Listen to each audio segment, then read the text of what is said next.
ပြောင်းရတော့ကြာပြီအခုတည်းကနာမကြက်သေးဘူး အနေအဲ့ဒီခွဲစိတ်တွေကနေ နာမကြက်သေးဘူး မဟုတ်ခွဲစိတ်တယ်ဆိုတော့ကျွန်တော်ပြောပြမှာကျွန်တော်ညီက तू ကကျွန်တော်ဒီရုပ်ကြလေးတရေကုန်ခွဲစိတ်တာတဲ့ဘာဖြစ်လို့ဆိုတော့ तू ကအဲ့ဒီအကြောင်းပြပြလိုက်ချက်တော့ ကျွန်တော်ဘာလို့ခွဲလဲဆိုတော့ဘောနော်ဟိုတာတက်ရှင်ဒီကတက်ရှင်ကိုဒီကထားပြီးခွဲချင်တာပေါ့နော်နောက်တစ်ခုကကြာချင်လို့ ကြာကျင်လို့ ကြာချင်လို့ โอ้ ကြာကျင်လို့အော်ဆိုလိုချင်တာအနေနဲ့ညီလေးကိုနေသူ့ရဲ့တရေကိုဖြတ်တယ်ဆိုတာပထမတစ်ခုကြာတော့နေတန့်ရှင်ဖြစ်ချင်တယ်ဒုတိယကျတော့နေကြာကျင်လို့ တက်ပြောရင်ကြာချင်လို့ ဟိုအဲ့ဖြတ်လို့ရှိရင်ကြာလို့လား ကြာတယ် ตุ่มยามเลย ကြာ ငါတို့ပြန်ကြည့်တော့သူ့ကိုမရပါလေအော်ညီတို့เนี่ยဖြတ်ဘူးလား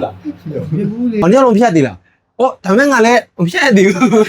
။ဟောအဲ့ဒါဆိုလို့အဲ့ဒီကောင်ကဖြတ်ရင်ကြာတော့ဗော အများပြောကြာတယ်ပုံမှန်လည်းကြာလာတယ်အတိတ်တက်ရှင်ချင်းတယ်နောက်တစ်ခုကကြာ ။ကြာခြင်းတယ် အဲ့ ။ လောက်ပဲ ဟောအဲ့ဒါတခုပဲ အဲ့လောက်ပဲ ဟောအဲ့ဒါနေဖြတ်လာခဲ့။အဲ့ဒါကြောင့်အဲ့ဒီကစပြီးတော့နေပြောင်းမရိုက်တာ တောင်းလာလို့ရှိပြီပေါ့ ။ဘုပြောင်းမရိုက်ဘူး လုံးဝပြောင်းမရဘူး ။နေအထေတွေကပြုတ်ခဲ့သူတက်နေတဲ့ခါလုံးမထွက်တော့ဘူး လုံးဝမဆောက်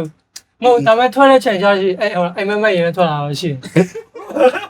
ဟုတ်တယ်ဒါယောက်ျားလေးတော်တော်များအိမ်မက်မက်ပြီးအဲ့ဒါထွက်လာရှိတယ် ။ဟောပြောမယ်ဆိုလို့ရှိရင်ဟိုဗာလဲမလောက်တာကြာတဲ့ခါကြာလို့ရှိရင်ကြာရုပ်ကြာလေးတွေဟိုဘယ်လိုဆိုထွက်တော့ဗောနော်အဲ့မျိုးကွာ အဲ့ဒါရှိ ။အဲ့ဒါကိုယ့်ဘက်ကိုပြောင်းမရတဲ့တော့ကြာပြီ အိမ်မက်မက်ရင်လည်းထွက်ထွက်အောင် ။ဟဲ့ရားရင်